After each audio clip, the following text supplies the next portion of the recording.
gumawa din po sila ng isang pag-aaral. At nakita nila, kapag po malinis yung kapaligiran, nakakabawas po pala yan ng krimen sa isang komunidad. The cleaner the environment, the lower the crime. The cleaner the environment, the happier the community. Kapag daw po marumi yung park, maraming basura, pati po yung mga daanan, eskenita, kalsada, ang laki daw po ng epekto nito sa ugali ng mamamayan.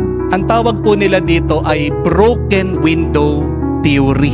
Kapag daw po basag yung isang parte ng salamin at iniwan mo yan ng maraming araw o linggo, balikan niyo po, yung mga katabi niyang maayos na salamin, basag na rin. Kasi po, yung magulong kapaligiran, nakakahawa po ng kalooban ng tao. Kaya nga po, isa sa mga katotohanan na kailangan nating matutunan yan, that we are only as good as the environment that you are in. Kaya nga po, kahit na gaano ka pa kasipag sa iyong trabaho, pero kung hindi supportive ang environment mo, kung hindi nakakatulong yung environment mo para sa iyong growth, kung hindi kahinahayaan ng environment mo na maging best version ka ng iyong sarili, kahit na anong gawing sipag mo, magiging pagod mo lang yan. We must understand that, my dear friends. You cannot outgrow the wrong environment.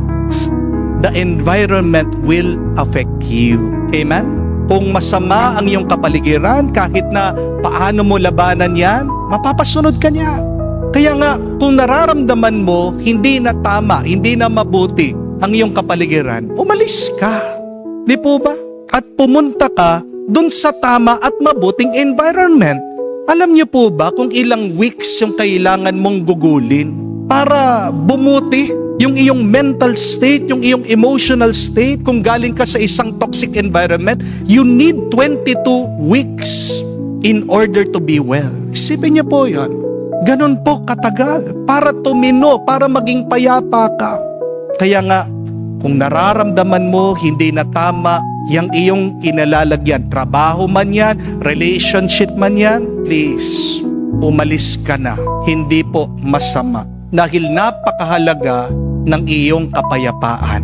Ganon din po ang salita ng Diyos ay laging buhay at makapangyarihan. Ngunit kung ilalagay natin ang ating sarili sa maling kapaligiran, kung napapalibutan ka ng negativity, kasalanan, katiwalian, anong mangyayari? Huwag mong aasahan na mamumunga ang grasya ng Diyos ang kanyang salita sa iyong buhay. Kung babaguhin po natin ang ating kapaligiran, magbabago ang ating mga pagkatao. Remember that if you want to change yourself, you must start to change your environment. Noong po mga 1800s, may dalawa pong bata ang pinanganak. Yung pong isang batang lalaki sa Moscow, Russia. Yung isa naman pong bata pinanganak sa Amerika. Yung pong bata doon sa Russia, nagkaroon po ng sakit, smallpox. Pero gumaling naman po siya sa awa ng Diyos. At nung medyo lumaki-laki po itong bata, pumasok po sa simbahan, naging altar server. Pero madalas po nagkakamali yung bata. At pag meron siyang nagagawa na hindi tama, anong ginagawa ng pare? Sinesermonan daw siya, sinisigawan siya, pinapahiya yung bata. Yung po pangalawang bata na pinanganak sa Amerika, nagkaroon din po ng sakit nung maliit siya, tuberculosis. Pero gumaling po sa awa din ng Diyos itong batang ito. Pumasok din po siya sa simbahan, naging altar server. Kamukha po nung bata sa Russia, nagkakamali po. Hindi naman po perpekto itong bata eh. Pero ang pagkakaiba, yung kanyang parish priest, yung pare, palagi siyang pinapatawad, kung pagsasabihan, itutuwid ng mabuti. Hindi po siya sinisigawan, ini-encourage siya nitong pare. Alam niyo po kung anong nangyari pagtanda nitong dalawang batang ito. Yung bata na pinanganak po sa Russia, naging diktador. Ang pangalan po niya ay si Joseph Stalin. Dahil po dito sa diktador na ito, ang dami po mga tao ang namatay. Pero yung bata doon sa Amerika, pagtanda po niya, naging pari siya. Pagkatapos maging pari, ilang taon naging obispo. At ngayon po, malapit na po siya maging santo. Ang pangalan po niya ay si Venerable Fulton Sheen. Halos magkaparehas po ng sitwasyon yung dalawang bata. Pero ano yung pagkakaiba? Yung kanilang environment. Kaya naging marahas yung isa kasi nanggaling siya sa isang marahas, mabagsik na environment. Pero yung isa, naging santo kasi nanggaling siya sa isang kapaligiran na kung saan merong pagmamahal at pagpapatawad. Di po ba, mga kapatid? Kung hindi po tumutubo ng mabuti ang iyong buhay, ang salita ng Diyos, ang grasya ng Panginoon, diyan sa iyong kalagayan, pwede ka namang umalis eh. Di po ba? Ano po ang kasabihan? If you do not like your situation, move and change it. You are not a tree. You are not a rock. Bato po ba kayo?